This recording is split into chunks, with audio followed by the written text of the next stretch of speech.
প্রতিদিন ইফতারের মধ্যে ছোলা মুড়ি খেতে খেতে একদম বিরক্ত হয়ে গিয়েছি, তাই আজকে ভাবতেছি একটু অন্যরকম কিছু দিয়ে ইফতার করা যাক। অন্যরকম বলতে ছোলা না, কি অন্তত ছোলা ছাড়া অন্য কিছু। তো ভাবতেছি আজকে একটু খিচুড়ি রান্না করব। তো প্রথমে আগে শরবতটা ভিজিয়ে রাখি একটু, কারণ একটু ঠান্ডা হলে শরবত ভালো লাগবে। ফ্রিজে রেখে দেবো আর কি। এখানে একটু লবণ দিয়ে দিলাম, লেবু দিয়ে দিলাম।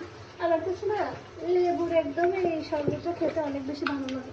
তো খিচুড়িটা কিন্তু আমি এখনই রান্না করবো না, খিচুড়িটা রান্না করবো আসরের নামাজ পড়ে। এখন আগে একটু শরবতটা ভিজিয়ে রাখতেছি। লেবু শরবতের মধ্যে চিনিটা একটু বেশি লাগে। আচ্ছা, তো আমি চিনিটা দিয়ে দিলাম। আর হচ্ছে সবশেষে এখানে একটু ইসুপগুলোর ভুষি দিয়ে দেবো আর কি। আচ্ছা, তো এখন হচ্ছে আমি ইফতারের জন্য খিচুড়িটা রান্না করতেছি, সেটাই তোমাদের সাথে একটু শেয়ার করার রেসিপিটা।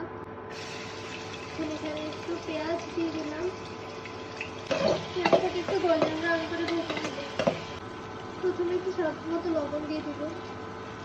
তারপর হচ্ছে এখানে আমি একটু আদা রসুনের পেস্ট দিয়ে দেবো। যেহেতু আমি খুবই অল্প পরিমাণে খিচুড়ি রান্না করছি, তাই অল্প একটু দেবো। তারপর এখানে আমি আবার একটু মশলা দিয়ে দিচ্ছি আর কি। এখানে অনেক ধরনের মশলা আছে, জিরা, তারপর এলাচ, দারচিনি, সব কিছু একসাথে পেস্ট করা আছে। হলুদ মরিচ দিয়ে দিলাম। আচ্ছা, এবার এটা একটু পানি দিয়ে দিই, অল্প করে একটু পানি দিয়ে দেবো। আচ্ছা, এর মধ্যে কিন্তু এটা বলক চলে আসছে, আর আমি এখানে আমার আলুটা দিয়ে দেবো আর কি। ও আচ্ছা, একটা কথা বলে রাখি, এটা কিন্তু আমি ভুনা খিচুড়ি রান্না করতেছি না, নরম নরম টাইপের যে খিচুড়িটা হয় না, ওটা রান্না করতেছি। আর আমার এই খিচুড়িটা অনেক ভালো লাগে। এখানে অল্প একটু টেস্টিং সল্ট দিয়ে দেবো, আর এই যে মাংসটা দিয়ে দিচ্ছি। মাংস রান্না করাই ছিল, জাস্ট দিয়ে দিলাম আর কি। আচ্ছা, আলুটা সিদ্ধ হওয়ার জন্য আমি মতো একটু পানি দিয়েছিলাম আর কি। এটা সিদ্ধ হয়ে তেল উঠুক, তারপর চাল ডাল দিয়ে দেব। এটা কিন্তু একদম কষে গেছে, এখন তেল উঠে গেছে একদম কষে। দেখো, চাল ডাল দিয়ে দেবো।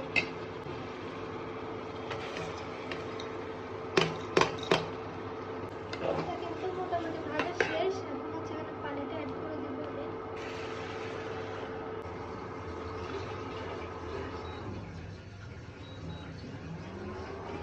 হয়ে গেছে। এখন হচ্ছে এখানে আমি একটু টমেটো অ্যাড করবো, আর মরিচ। খিচুড়িটা কিন্তু প্রায় হয়ে গেছে। এটা যেহেতু লেটকা খিচুড়ি, এটা একটু নরম নরম হবে, পানি পানি। তো এই খিচুড়িটার সাথে না একটু ফোড়ন দিলে ভালো লাগে আর কি। তো সেই জন্যই আমি ফোড়ন দেওয়ার জন্য গ্যাসের মধ্যে অলরেডি কড়াই বসাই দিচ্ছি। এবং পেঁয়াজটা একটু কালার হয়ে যাওয়ার পর এখানে শুকনো মরিচ দিয়ে দিলাম, ফোড়নটা দিয়ে দিলাম।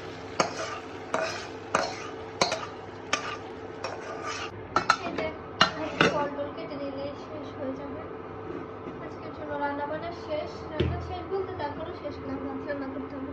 ইফতারের টাইম প্রায় হয়ে গেছে। এখন আমি খিচুড়ি বেড়ে নেব। বিসমিল্লাহ।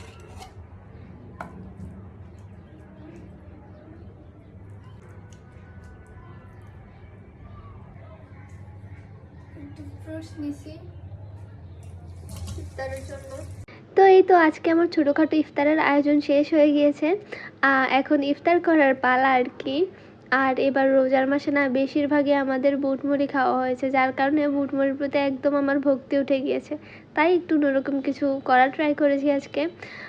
আর সবশেষে আমি শরবতটা বানিয়ে এনেছিলাম। সারাদিন রোজা রাখার পর শরবত খেলেই প্রাণ জুড়িয়ে যায়। আর শরবত খাওয়ার পর কেন জানি আমার আর অন্য কিছু খেতেও ইচ্ছা করে না। তো ভিডিওটা কেমন লেগেছে সেটা কিন্তু অবশ্যই কমেন্ট করে জানিয়ে দিবা, এবং আমার পেজে নতুন হয়ে থাকলে পেজটাকে লাইক করে দিবা। ইউটিউব চ্যানেলে যদি দেখে থাকো চ্যানেলটা সাবস্ক্রাইব করে দিবা। আসসালামু আলাইকুম, দেখা হবে নতুন কোনো ভিডিওতে ইনশাল্লাহ।